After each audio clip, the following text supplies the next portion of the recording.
Çin Halk Cumhuriyeti Sosyal Bilimler Akademisi Sınır Bölgeleri Araştırmaları Enstitüsü Başkanı Xing Guangcheng, Doğu Türkistan'la ilgili olarak Sincan sorunu Amerika'nın ve Avrupa'nın körüklediği bir sorundur. Doğu Türkistan sorunu kesinlikle Türkiye-Çin ilişkilerine etki etmemeli diye uyardı.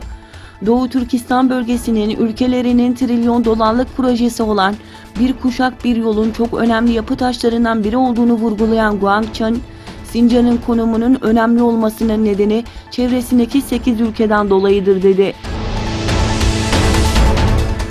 Reuters'ın haberine göre Çin'in yuanın dolar karşısında 7 seviyesine doğru hızlı düşüşünü durdurmak için döviz rezervini kullanabileceği bildirildi. Habere göre kaynaklar 7 seviyesinin aşılmasının spekülasyon ve sert sermaye çıkışlarını tetikleyebileceğini işaret etti. Çin Merkez Bankası konuyla ilgili bilgi vermedi.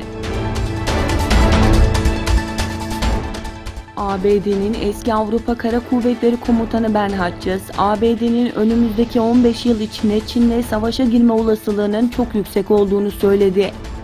Emekli Korgeneral Ben Hodges, Varşova'da düzenlenen güvenlik forumunda yaptığı konuşmada ABD'nin Pasifik bölgesine ve Çin tehdidine odaklanması gerektiğini belirterek Avrupa'ya kendi güvenliği için daha çok çaba göstermesi çağrısında bulundu.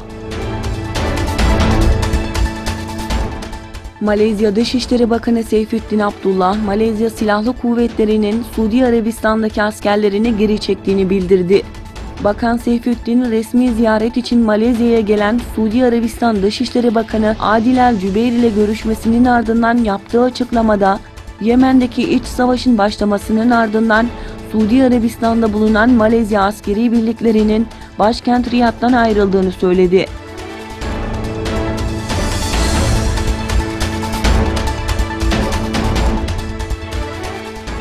Gün geçtikçe huzurun kaybolup güvensizliğin arttığı Çin'de korkunç bir cinayet daha yaşandı.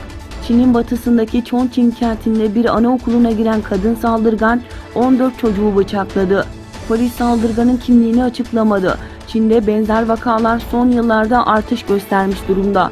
Psikolojik sorunlar yaşayan veya intikam almak isteyenler tarafından söz konusu saldırılar yaşanıyor.